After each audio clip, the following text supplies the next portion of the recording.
Hi guys, welcome back to the weird side of YouTube. I am your host, author DC Knife, and this is The Reading Storm. It's been a while since I've done one of these videos.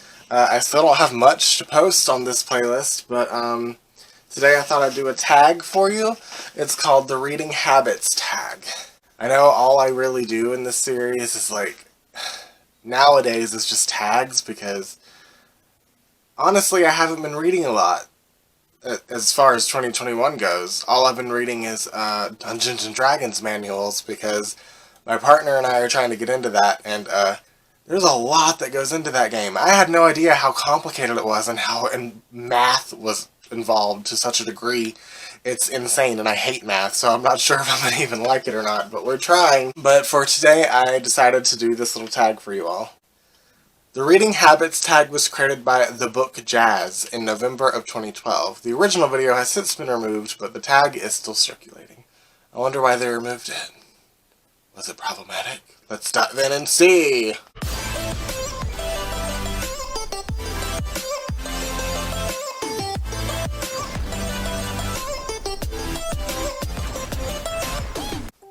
Okay, let's get started on the question, shall we? Do you have a certain place at home to read? I do. It is on my swing set. You've probably seen it in my blogs. It's also next to the picnic table that's near the swing set. That's my favorite place. I also just read anywhere. I'll read in the bathtub. I'll read on the couch when my family's watching TV. I'll read in the bed when I'm about to go to sleep. I read everywhere when I do read. I miss reading. This is making me want to read. Okay. Bookmark a random piece of paper. Bookmark. As you can see, she's not being used right now, which is really upsetting. I really want to read now. Can you just stop reading, or do you have to stop after a chapter a certain amount of pages? I hate having to stop in the middle of a chapter. Sometimes I have to, though, like in a family emergency or something, or like it's time to do something. Sometimes you have to. Sometimes you just have to stop. It takes me a little bit to remember where I was, especially because I don't have pens on my person often, so I can't mark where I was in the book. But when it's my choice, I usually stop at a chapter. You like my new necklace? It's a mermaid necklace. You probably can't even see it. It's got scales and a little dolphin tail. It's iridescent, just like my earrings. I love it. But yeah, I would prefer to stop at a chapter, but sometimes life happens. You just have to stop in the middle of a chapter. Do you eat or drink while reading? This is a really interesting question because I looked at these questions over before filming. That way I would have an idea of what was coming. I've never thought about whether or not I eat or drink while reading. I'm sure I must have. I'm sure everyone must have at one point, but I can't remember an instance where I have.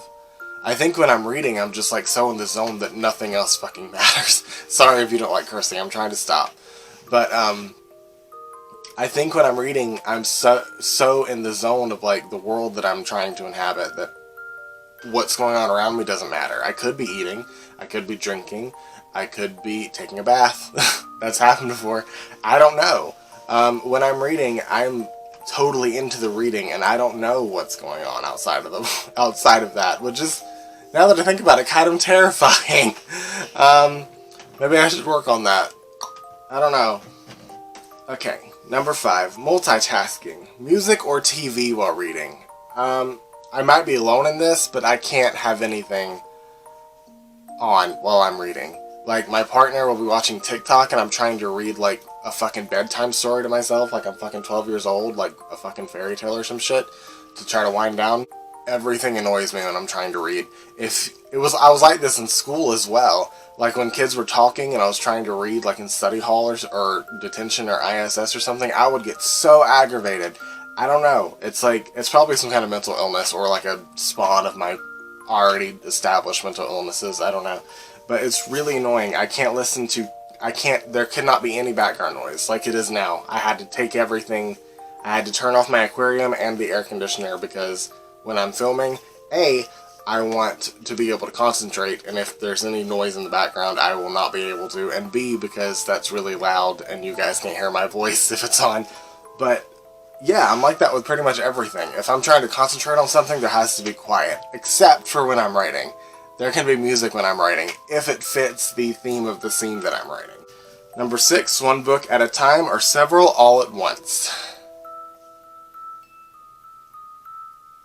Well, I'm in between this because without even realizing it, I'll be reading multiple books at once.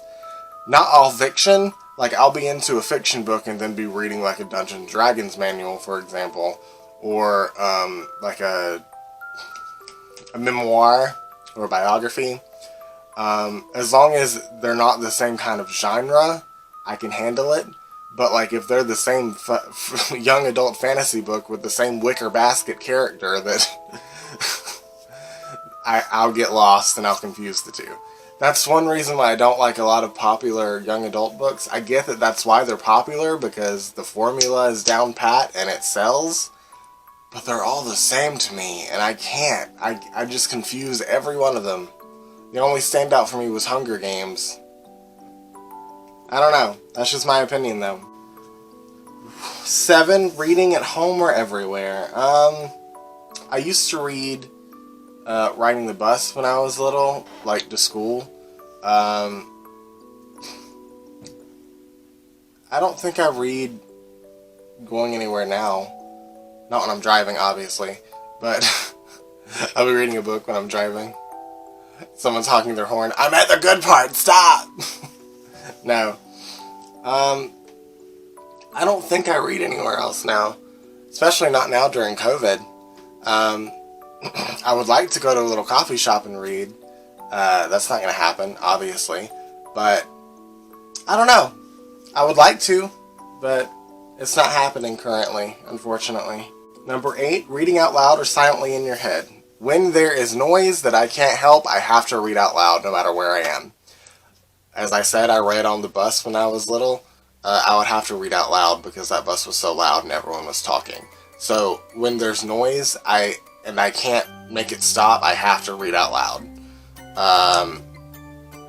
Not loud enough where other people can hear me, hopefully, but loud enough so I can hear myself over all their bullshit. Number 9, do you read ahead or even skip pages? Do people do this? Even when I've reread the book 1,000 times, I can't imagine skipping to a part. I don't know, books and movies are different to me. I can just look up a scene that I like from a movie or a television show on YouTube and just watch it and be fine. Skipping to a certain part in a book is like almost sacrilegious to me. I don't know. It's very strange. The whole idea is like giving me cold chills at this point because it just seems so wrong. And that might seem silly to a lot of you, but I don't know, man. Ooh, I don't even like the sound of that. Skipping to a certain part in a book. Okay, let's get into this, because spoilers don't bother me. I will look up this entire story of a game, a video game, before I buy it, to see if I like it. And the main reason I play video games, I'm certain you've heard me say on this channel before, is the story. Spoilers bother me 0%. You can tell me how a book ends, I will read it. I will read it to the end and enjoy every bit of it. I don't give a crap. If it's a good story and it has a good ending, I will love it. A bad ending can ruin an entire book series. Look at Game of Thrones. That was my favorite show at one point, and I don't even want to rewatch it now because of that ending. But yeah, spoilers don't bother me, but I could never skip ahead into a book. That's so strange to me. Do people do that? That's really weird. The whole point of reading to me is like the flow of the words in order, chapter by chapter, word by word. You can't just take an excerpt from a book and have that be fine. That's one reason why I don't like having to do blurbs for my books, because the ones that I write, because you can't take a 2-paragraph excerpt or even just summing up the entire story and have that be okay, because there's so much you're missing. It's really hard to do that. So I don't understand why anyone would skip to a part, even if they love the part in a book, because that's just one piece of it. You need the whole puzzle. You get what I'm saying? the whole puzzle is the experience. The whole puzzle is the story. The whole puzzle is the world that you're going into. Taking a piece of that and separating it is like blasphemous to me as a writer, as a reader. A lot of you might think that's silly. I don't know. I've never even heard of people doing that. That's so strange to me. Number 10, breaking the spine or keeping it like new. Well, I don't break it on purpose. I don't know. I'm one of those weird people that really love used books. Like, I'd rather have an old used book than a brand new book that just came, like a hot new YA novel that just hit the market. I don't know. Old in the sense of, like, old stories, and also old in the sense of, like, it's been used and there's wear and tear on the cover. I just think that adds character to a book. It makes it more aesthetically pleasing to me. It makes my library look like it's full of old magical tomes from, like, fucking a faraway magical realm. So I don't mind when the spine gets broken, as long as it's still able to be read. It's a-okay with me. But I don't break them on purpose. That's a really weirdly worded question. Breaking the spine or keeping it like new? Because that implies that reading it a lot is not taking care of it. Is not it's being reckless with it, which is silly to me. This is a strange question. You can't keep anything like new. Age is good on people and on items. 11. Do you write in your books?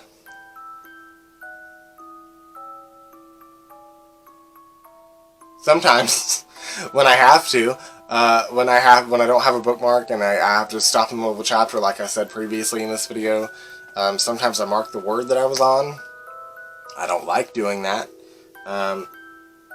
For my own books, when people ask me to sign them, I sign them, but I don't like doing it. I feel like writing in them is like hurting them in some way. I know that's weird, and all my answers are weird, and I'm weird. Welcome to the weird side of YouTube. If you disagree with any of these, or you think I'm just goofy and stupid, tell me about it. No, I'm kidding. That's all the questions, unfortunately. Only 11? That's a weird number. I don't like weird numbers. Stop ending things on weird numbers. It should have been 12. 13 I can handle because 13 is a beautiful number. Its energy is pretty to me. But stop ending things on 2 and, like, 11. That's... why? Their energy is gross. Why? Clean your aura! Ew!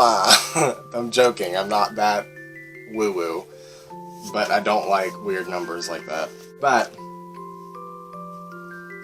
I hope you guys liked this video. If you did, please like and hit that subscribe button. There'll be lots more reading content and writing content and video game content and all kinds of content coming your way soon.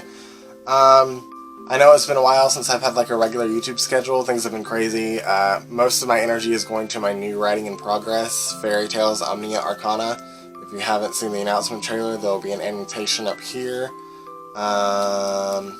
And I really do apologize sincerely from the bottom of my heart. And my channel has felt it. I was getting regular subscribers climbing up like stairs when my content was regular, and then it just went right down when I took a break. But so I get it. I get it. People want new stuff. People want regular stuff. So I'm honestly gonna try to work on that. Starting now, obviously, because I haven't done a reading video in like a month. So hopefully you guys like this. I know I enjoyed making it, and I will see you guys next time. Bye!